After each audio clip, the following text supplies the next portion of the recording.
ambassadors including Singapore, China, USA.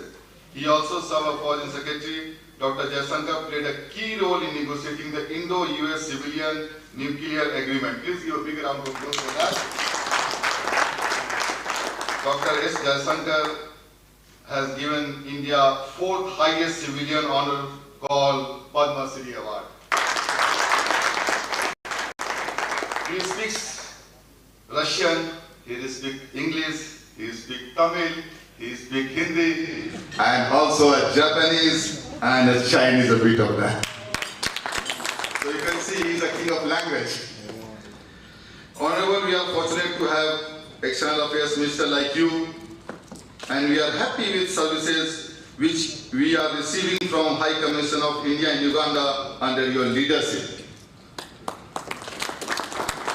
As this is a business meet and we have here with us Honorable Francis Mobesa. Honorable Francis Mobesa is a minister, businessman, investor, patriot and a humanitarian.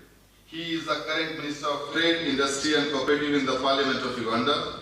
He is also a former presidential advisor.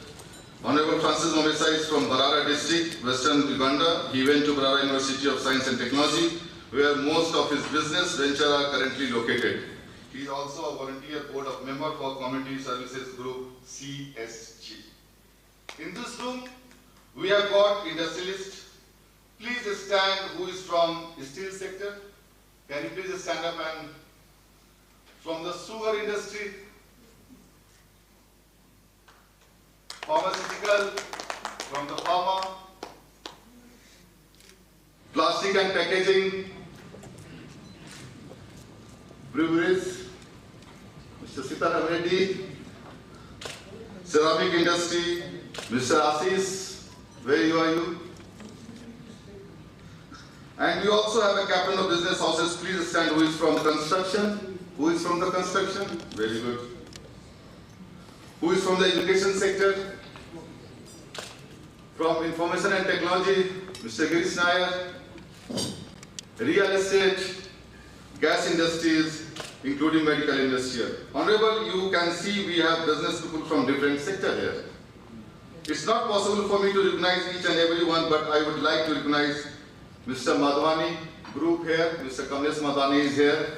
Please. I would like to also recognize Mr. Kim Nath from Mehta Group.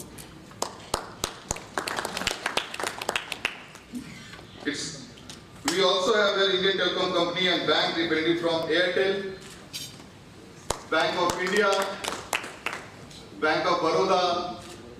These are all from our Indian companies. On behalf of the Scrutiny Committee, I would like to recognize the presence of High Commissioner of India to Uganda, Sri A.J. Kumarji. On behalf of the Indian Committee, I must say, we have got many High Commissioners in past, but he is a bit different. He has given opportunity to each and every needy to meet him, which may earlier we didn't have that much opportunity, but thank you, His Excellency, for his kindness. We are getting very good counseling services. We are lucky that we got opportunity to host our both the state and cabinet external affairs minister. In 2021, we had opportunity to host Honorable V. Muralidharan. Thank you, His Excellency, A. Ajay Kumarji. It's not right for him to say, but we are going to miss you. We all are going to miss you. I would like to recognize the presence of Ambassador Joyce K. Kikafunda, High Commissioner of Uganda to New Delhi. I am also from Delhi, so we keep meeting over there. I would like to recognize the presence of His Excellency Commissioner of Sri Lanka to Kenya, Uganda and accredited to 22 African countries, also the permanent representative United Nations Development Programme and United Nations Habitat. He is true friend to India and closely associated with the Indian community in Uganda and Kenya for the last 4 decades, Mr. V. Kannanathan. I would also like to recognize Honorable Sanjay Tanna. He is a former MP, he is a businessman, he is a social worker and many more. I will request if we can get some time and he can share his experience after some time. So maybe I'll request you to come. I would also like to recognize Mrs. Nita Takrar, Honorary Counsel for Malta. I would like to introduce IU Indian Business Forum Board of Trustees. So I request Indian Business Forum and IU Board of Trustees, please stand up and introduce yourself. Indian Association Executive Committee, Ravi Patel, new Chairman of Indian Association, Mr. Hetal, General Secretary, Mr. Wahid, I don't know his Orion, Mr. Raju Virani, Joint Secretary, and Mr. Haris, Joint Treasurer. From the IS business side, Mr. Mohan Reddy, Secretary General of Indian Business Forum, myself, Rais Kumar, Deputy Secretary General, Mr. Jitu Sorakia, Treasurer, and Amitesh Kumar, Executive Committee Member. We also have Mr. Karmali, who is also an Executive Committee Member of the Indian Business. Regarded to represent enlightenment, prosperity, knowledge and wisdom, I request our both Honorable Minister, IU Chairman and IU Secretary General to please come forward and light the diya.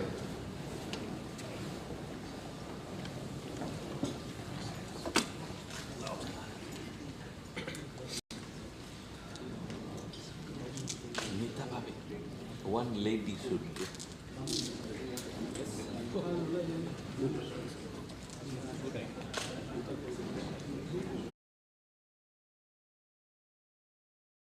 keep a lady.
Thank you very much. Now I request Indian Business Forum Secretary General, Mr. Mohan Reddy, to please come and say a few activities about the Indian Business Forum. Please welcome Mr. Mohan Reddy.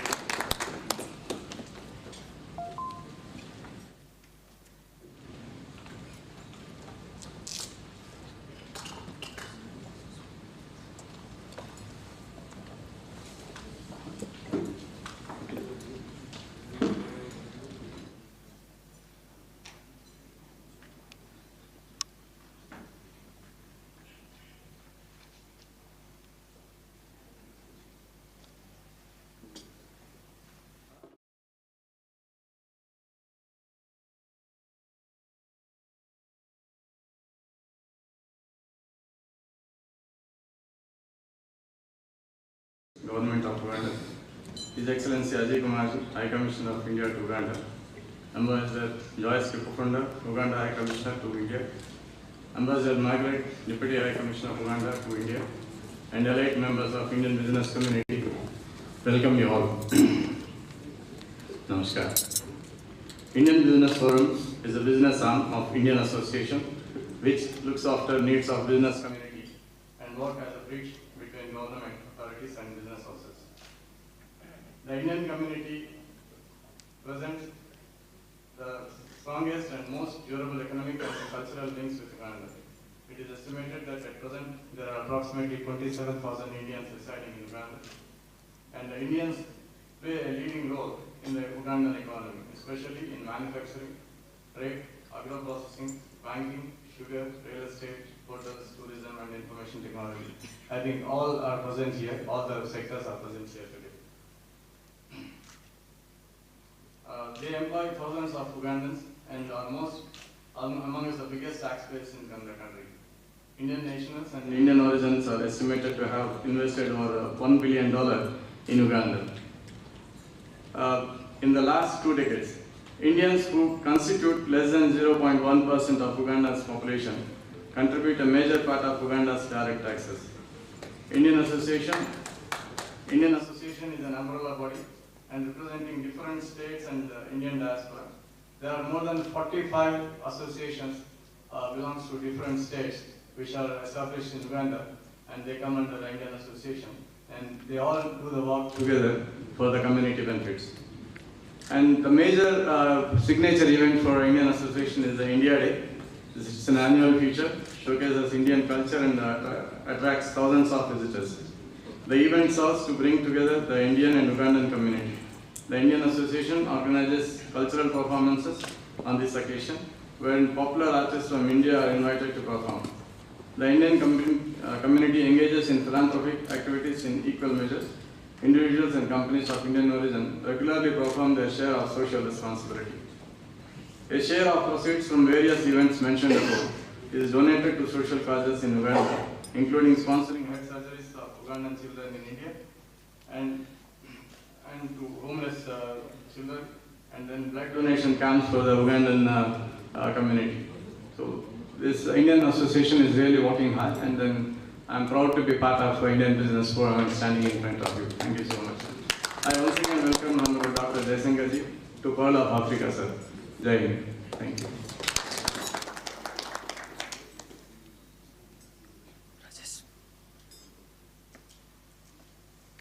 Rajesh.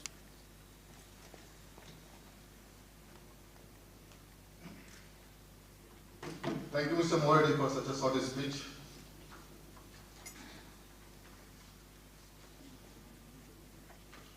Now I request Honorable Francis Novesa to talk about Indian Business Community. Thank you, Honorable, for supporting Indian business people over here. But I would like to come and share your experience with business community.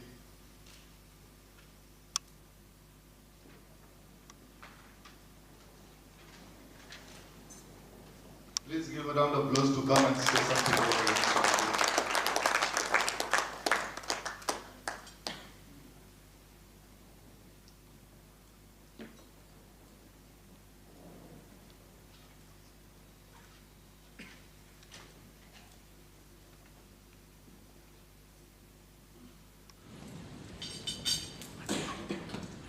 Your Excellency, Dr. Shankar, the Minister of External Affairs of India, the Uganda High Commissioner, the India High Commissioner of Uganda, the Indian Business Community, ladies and gentlemen, allow me to extend my heartfelt appreciation to HE Dr. Jaishankar, External Trade, for visiting Uganda. Uganda is the second home of our Indian brothers and sisters. And as you are aware, Uganda and India share historical relations spanning over a century. India has established its diplomatic presence in Uganda in 1965. The bilateral relations between the two countries have acquired a greater depth and breadth in areas such as education, economic, commercial, health, tourism, among others below.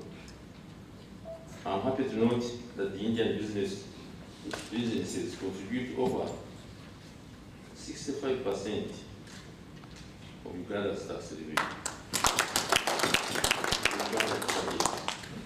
The government of India has continuously provided scholarships to Ugandans to enable them to pursue undergraduate, postgraduate research programs in India. Uptake is but university have also brought Indian education closer to Uganda. In 2017, medicines worth 1.6 million and equipment worth 1 million were handed over to the government of Uganda by the Indian High Commissioner. Today there are more Indians in Uganda who are dealing in the charity work and medical areas. Thanks a lot for such a gesture. There are over 30,000 Indians living in Uganda who play a leading role in Uganda's economy, especially in manufacturing, agro-processing, banking, real estate, hotels, tourism, among others. Some of these include Metabanimani, Mukwano, Lucrelia, Kiboko groups. I've only mentioned a few, but I know more than these ones which are being said. And I'm glad that a good number of you, as Your Excellency, know me. And it happens to be that I'm part of the Museum of Uganda. They are more than that. And today,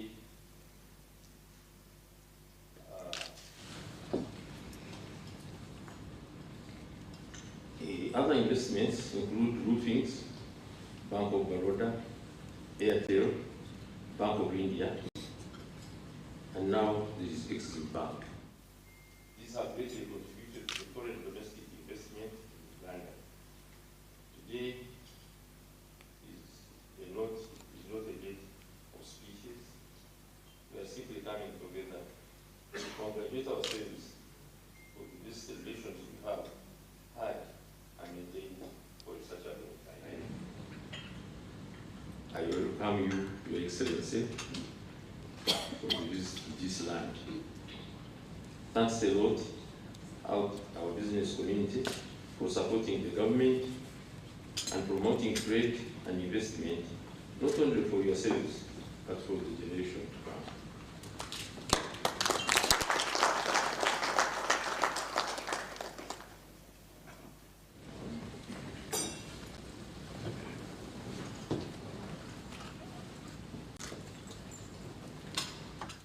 Thank you, Honorable, for encouraging Indian investors in Uganda. Now the time has come for whom we are waiting for long. Now I take this privilege to request Honorable Dr. S. Jayasankar and to address the business community of Uganda. Thank you.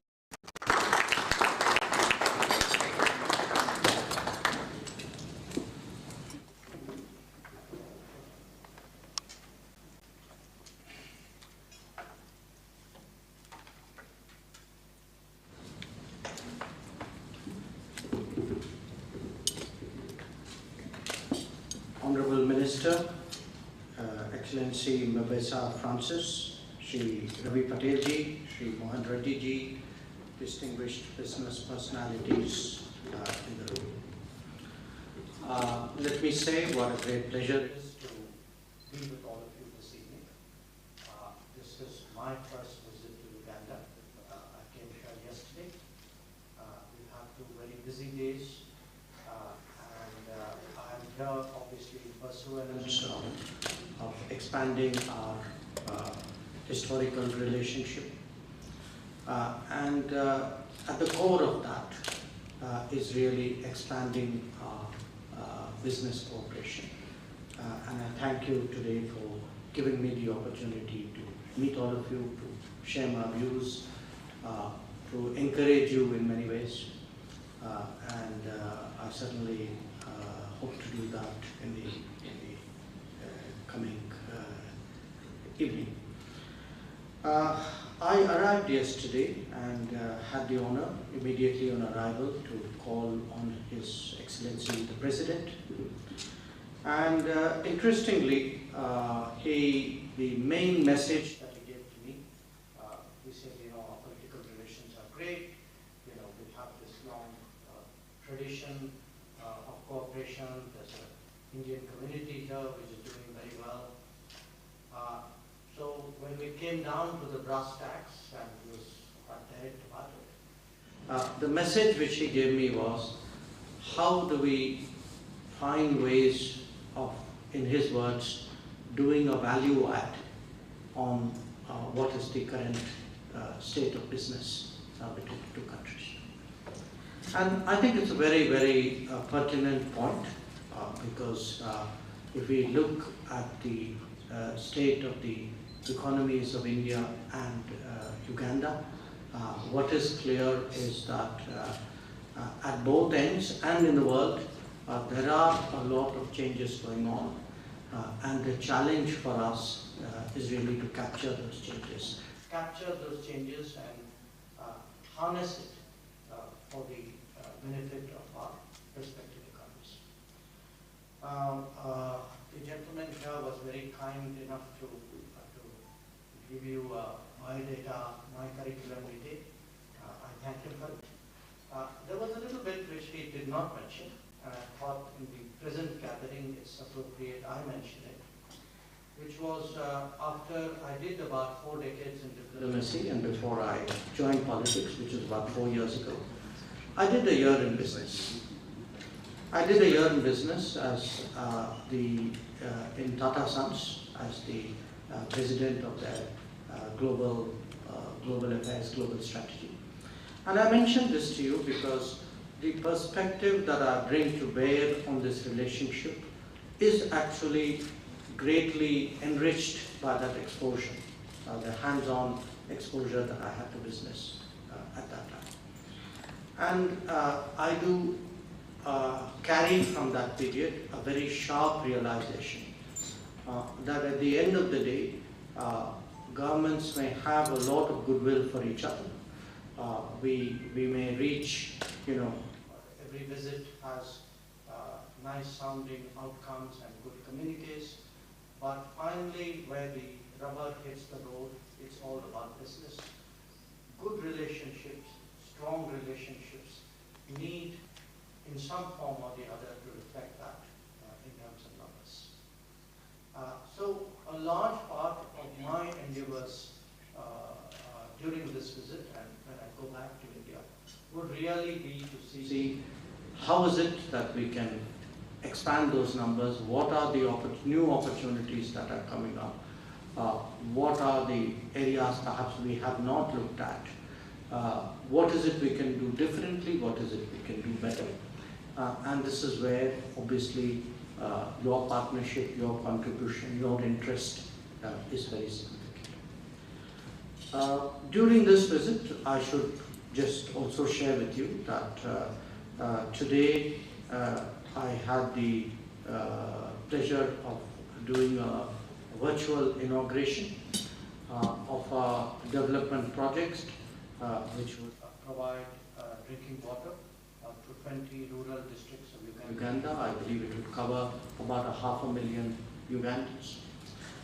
Tomorrow, I will be joining the Defense Minister and the Ugandan leadership at the inauguration of the National Forensic Science University campus here.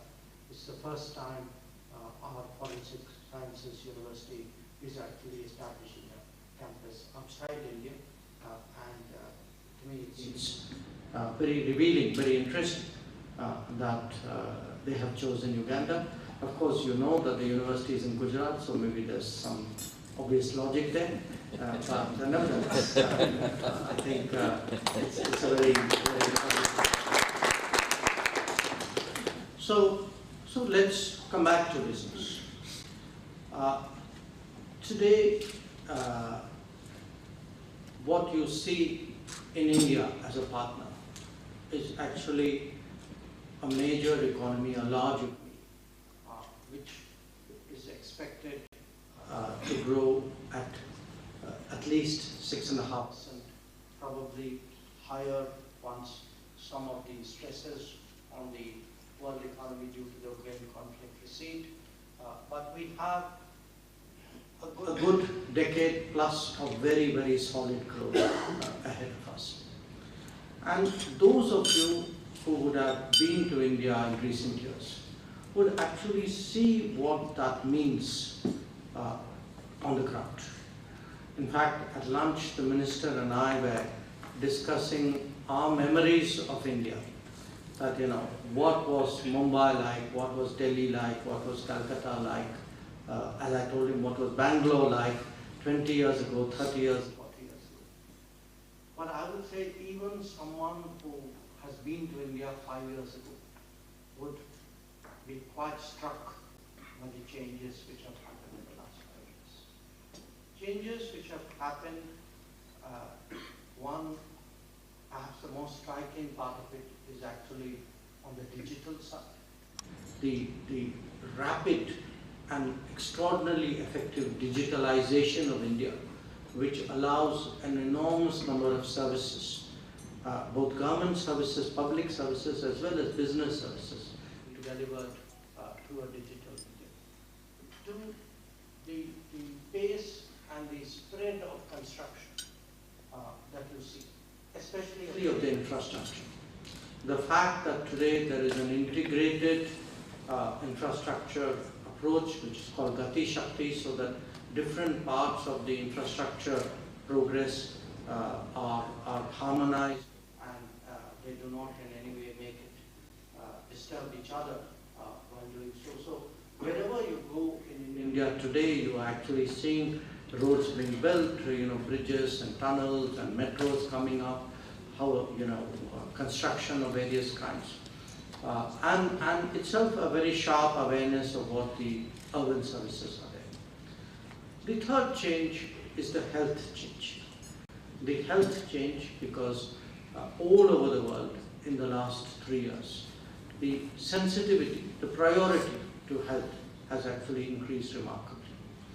In our case, what happened when the COVID hit us was, nobody was really prepared for the COVID, but there were different levels of unpreparedness. I think when it first hit us in India, actually we really struggled to even meet many of the basic requirements because that had not been the history in the past. And when we see what we've been able to do in the last 3 years, I would say it's really a story certainly worth telling, but more important, worth seeing. So you have infrastructure moving, you have very rapid digitalization, you have a very strong emphasis on health. And the fourth element is really green growth. They're the largest renewable programs today. The most imaginative embrace of green growth in different ways is actually happening in India. Now, why am I telling you this? I'm telling you this because these are the core areas today of not just India's growth, but also of the partnership that India offers to other countries and other continents.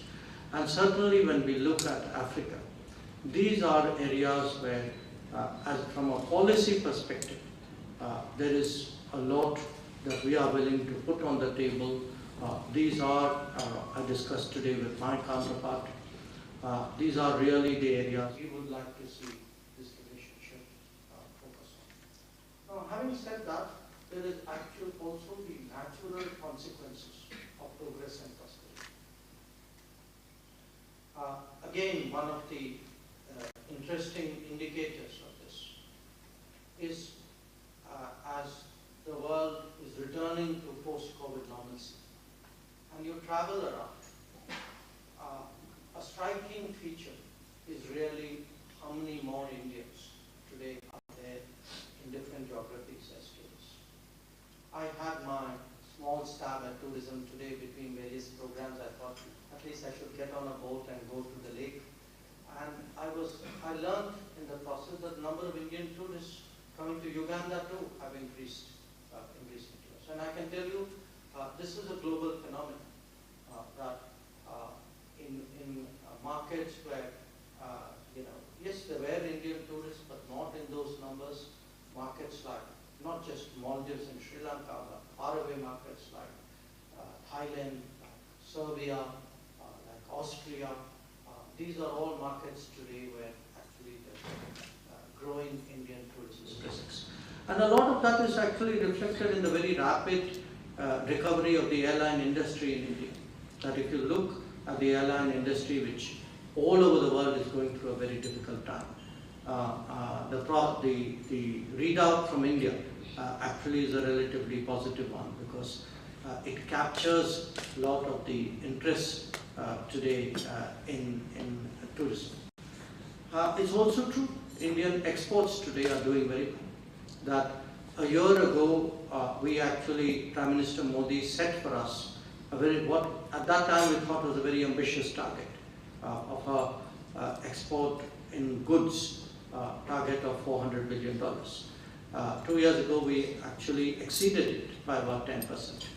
And this year, we actually are probably adding maybe another $35 billion to what we did the previous year. So I say, this at some with some emphasis, to give you that sense that when you think about India, this is a very energetic economy at this time, very robust in its growth, very strong in its prospects. Now, having said it, I also want to point out what's in it for you.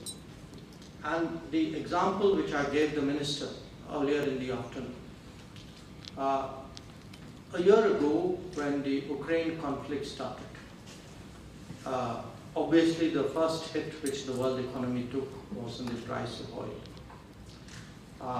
Very soon thereafter, there was a big issue with the price of wheat, because the oil prices, of course, was a more complicated issue. The wheat was a direct outcome of the lack of exports from Ukraine, which was a big exporter of wheat. What was a less noticed story was actually the problems which a country like India faced in terms of edible oil, because we were big importers of sunflower oil from Ukraine. And the pressure on us to find compensatory sources actually took Indian importers well beyond their traditional sources. A lot of those sources were in the ASEAN. It actually took them to Latin America. So if you look today at the big spike in India's trade with Latin America, interestingly, some of that is oil in terms of fuel oil, but a large part of it is oil in terms of edible oil. And I cite this as an example of what are the kind of demands that the Indian market offers.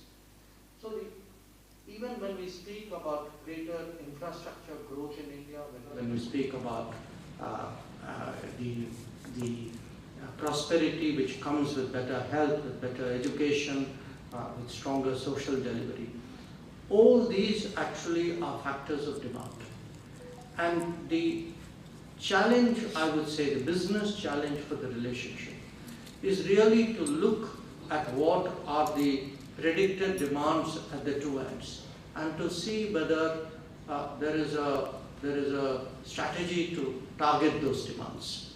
Now, those demands, as I point out, could be in services. They could be demands of tourism, but they could be demands of consumption, like the edible oil case that I mentioned, and probably a lot in between. So I really think today that part of our growing relationship with Africa, relationship with Uganda, because that is very much at the center of what we are doing with Africa. There are the other bits which we spoke about, the education, the training, the exchanges, development partnership. But to me, the core of the relationship which we need to address is how do we expand this business between our two countries. And I certainly would urge all of you to look at these possibilities. And I certainly assure you from our side, there is a great deal of interest, a lot of empathy in actually trying to find ways of growing this trade. And I hope today's evening is one small contribution to enhancing your interest in this relationship. Thank you very much.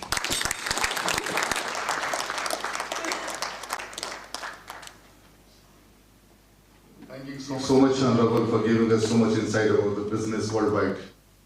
And I've also taken a note about your business Now I would like to request Mr. Haris to take over from over here.